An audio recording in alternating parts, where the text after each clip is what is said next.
Hi.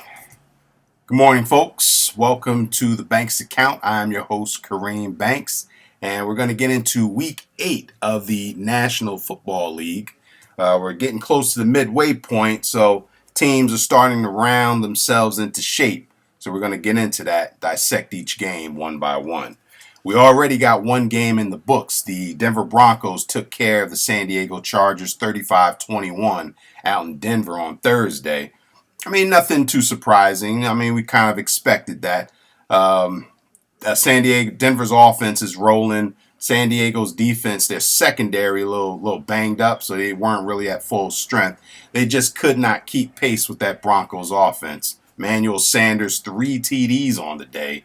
Good job for the young man, formerly of the Pittsburgh Steelers. But listen, none of this is new when it comes to Peyton Manning.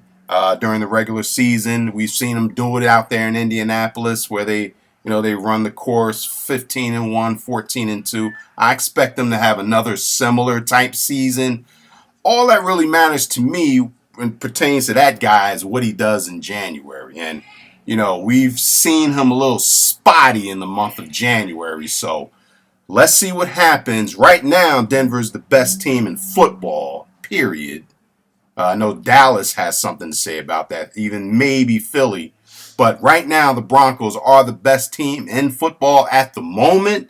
But again, it only matters what you do in January. And we see how teams can just get red hot in December and just take it like a locomotive all the way to the Super Bowl. So again, we'll see what happens. Good job for the Broncos, 35-21 over the Chargers. So let's get into today's games. Again, we're at week 8. So let's start. Well, first, let me get a little theme music going here. See if we can get that going. Let's start out across the pond. We got the 5-2 Detroit Lions taking on the 2-5 Atlanta Falcons in London. The Falcons are getting 3.5 points in this game. Looks like there may not be no Calvin Johnson again for Detroit. It is a neutral field, so that bodes well for the Falcons at least. Listen, it's going to come down to Atlanta's offense going up against that Lions defense. The Lions right now are 4th in yards allowed, but most importantly, they're 2nd in points allowed. They're only giving up 15 points a game. That is a good job by that Detroit football team. Golden Tate is emerging into a big-time receiver in absence of Calvin Johnson. He had, I believe, 10 grabs, nearly 200 yards last week, and a touchdown last week. So he's going to get better, and he'll continue to get better when Calvin Johnson comes back. Listen. Take the Lions, give the 3.5 points. I don't like Atlanta at all. There's just something not right with that Falcons team. Defense is bad. The offense, they got way too many weapons out there. They should be lighting it up, but they're not. I'm not going to blame their quarterback. I'm not even going to blame their head coach. I don't know what it is, but right now they are what they are, and that is a 2-5 football team. They'll be 2-6 after today's game. Take Detroit, give the 3.5. Now let's move down to the Southeast, where we got the 2-5 Minnesota Vikings taking on the 1-5 Tampa Bay Bucks. Two really bad football teams going at it. Somebody's got to win. Bridgewater is struggling for the Vikings, but he's struggling mostly because that offensive line of the Vikings is struggling. He's under way too much duress. He's not getting enough time to process information, as we know quarterbacks got to do, particularly a young quarterback. He'll have a tough time out there. Again today, Tampa, Lovey, he hasn't done a good job down there in Tampa Bay. They got quarterback issues. The defense hasn't performed up to his standards. But give Lovey some time. He'll turn it around. He's a veteran coach. It's not going to happen this year, but perhaps next year, year 3 of his reign, to turn that thing around down in Tampa. Now, as far as the game, take Minnesota. Again, this is really, you can flip the coin with this one because, again, these are two really bad football teams. You don't really know what their identity is. But I'm going to take the Vikes. They're getting 2.5 points. Take Minnesota in this one. Up in Foxborough, we got the 3-4 Chicago Bears traveling to New England to take on the 5-2 New England Patriots. Well, listen, Chicago, they seem to be imploding a little bit down there. Brandon Marshall had a little tirade after the game. I don't really call it a tirade. He just voiced his displeasure with the offense. That's with the lack of offensive production in Chicago. They got way too much talent to be 3-4, and particularly to be scoring 14 and 17 points a game. You know, with that good, they've got just about as good as a wide receiver tandem in the league. Plus, they got Matthew Forte back there. But it's the inconsistent play of Jay Cutler. He's just slinging the ball out there. He's throwing picks all over the place. He's overestimating his arm strength, thinking he can fit in the tight windows when he can't. Listen, that's what's going to happen. He's got to be a little more disciplined. They're going up against Tommy Brady today. The Patriots, they're hitting their stride now after they got bombed a couple of weeks ago on Monday night out in Kansas City. Gronkowski's getting healthy. He's starting to get more and more involved in the offense. They're running the football well. Defense is attacking. They're getting a pass rush out there in New England. And, of course, they got Revis Island out there, which will probably get a pick today against Jason Cutler. Take the Patriots. Give the 6 to win over the Chicago Bears. Now let's head down to Kansas City, where we got the 2-4 St. Louis Rams visiting the 3-3 Kansas City Chiefs.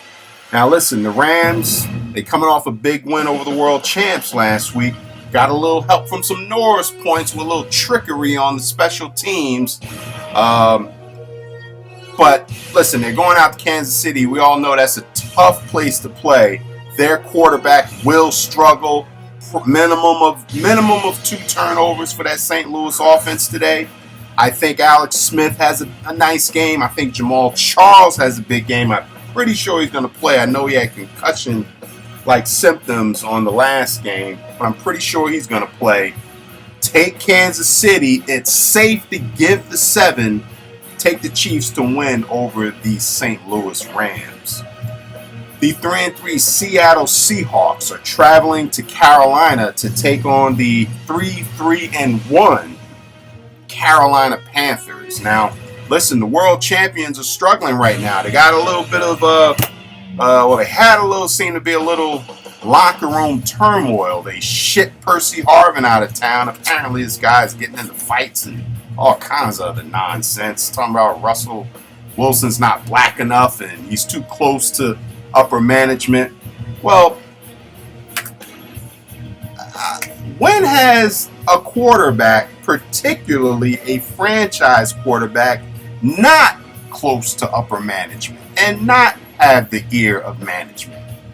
Is that any different? Do you think Tom Brady doesn't have the ear of management and coaches? Do you think Ben Roethlisberger, Tony Romo, Drew Brees don't have the ear of managers? Come on. So because he's a young black guy, is that what it is? He can't, mingle with management and have influence?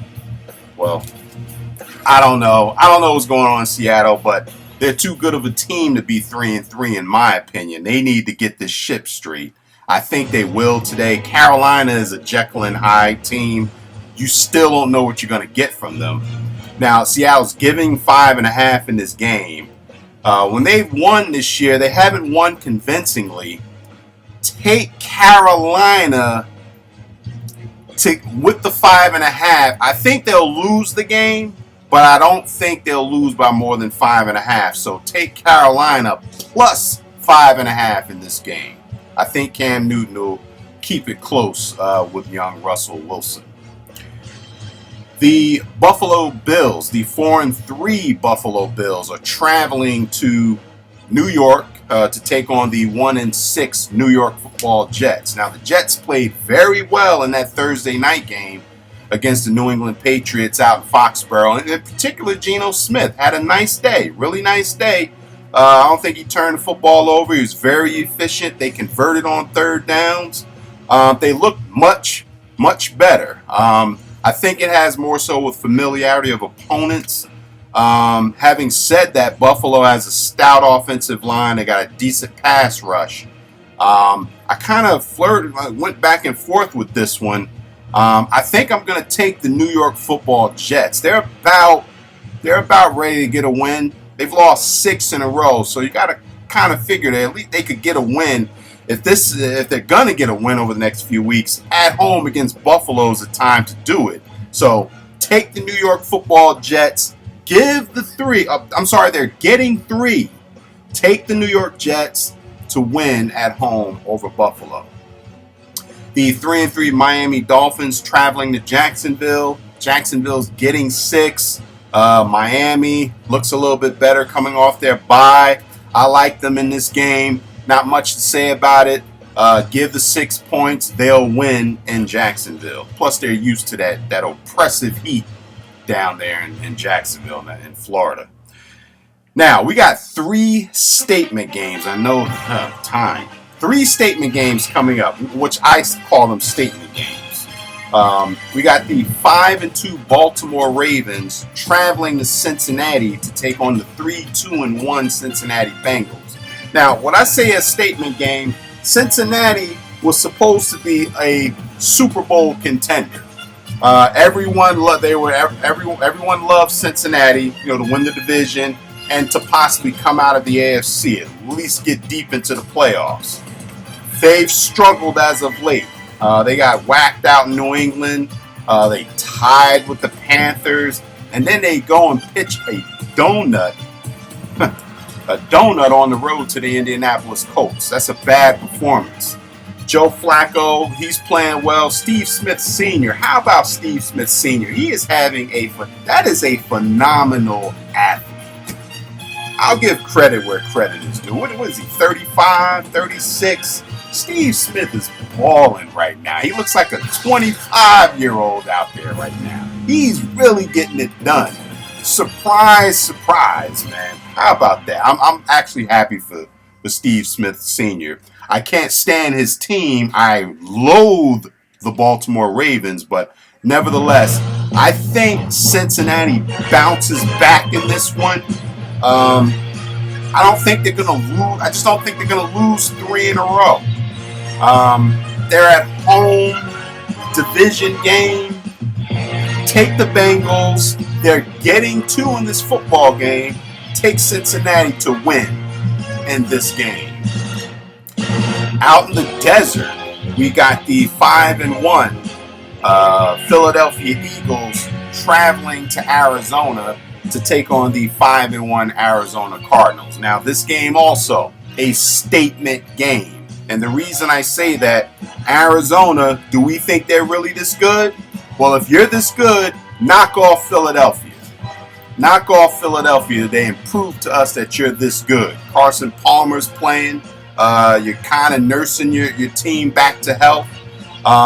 Philadelphia, listen, their offense hasn't been as fluid as we thought it would be. Me personally, I don't particularly like their coach. Number one, a man running around named Chip, that kind of bothers me. But having said that, I don't really like their coach. I don't like their style. But nevertheless, it's effective. They're getting things done out there. They've benefited with turnovers in the past. I don't think they'll get that today. Arizona does not turn the football over. On the first, they force a lot of turnovers. So I think the quarterback will struggle. Nicky Foles will struggle today. I think he throws a minimum of 2 picks today. I think Arizona will win. They're giving 2. Take the Cardinals, 28-23-ish type game. Arizona over Philadelphia. Another statement game. The 5-2 Indianapolis Colts traveling to the Steel City to take on the 4-3 Pittsburgh Steelers. Now, the Colts right now, barring Denver, is the hottest team in football, 5 in a row. Andrew Luck is playing lights out. He is a little loose with that football. He can turn it over. So you just got to pay close to that. The Colts, I think, are number 1 in offense right now. But where I think the Steelers can gain some ground is that they're really, let's see. Actually, the Colts only allow about 19.5 points a game, which isn't bad. Brings them in 4th in the league. Now, Pittsburgh, listen, we've seen them struggle. They're kind of up and down as well.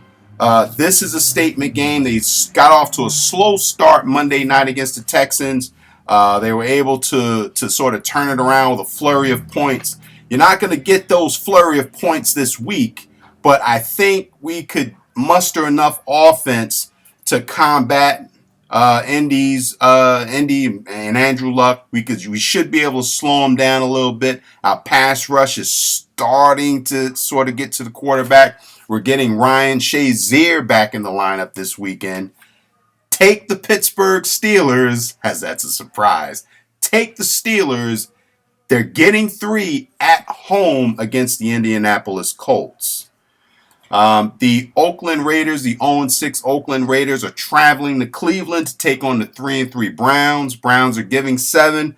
Listen, I'm taking Oakland only simply because we know they're going to win a game. We know that. They're going to win a game at some point. So why not today? I think it's time for them to win a game. Lucky 7, the 7th week, their 7th game. Take the Oakland Raiders. Not a believer in Cleveland. Take the Raiders to get their first win. Plus, they're getting 7 points. Not a bad spread. Tasty game. The Green Bay Packers, 5-2, traveling to New Orleans to take on the 2-4 Saints. Saints struggling. Hello. Where's Jimmy Graham at? Does anybody know where Jimmy Graham has been? Maybe he gets it going today against that Packers defense. Maybe not. Take Aaron Rodgers, as my man Stephen A. Smith says, he's a bad man. Take Aaron Rodgers and the Packers to win in New Orleans. Tomorrow night, we got the 2-5 Washington Redskins traveling to Dallas to take on the 6-1 Cowboys. Spread is too big, 10 points. Dallas is going to win the game, but I don't think they'll win by more than 10 points. Division opponents, games should be close. Then again, Dallas did blow out the Giants a couple weeks ago, but Washington, I think they'll muster up a little pride. Nah, then again, they're not. Take the Cowboys, give the 10 points. Take the Cowboys, they'll cover. And I think that's it. So we'll check you out Monday for the recap. If not, I'll see you next week, same time, where I'll give you my picks. This is the Banks Account.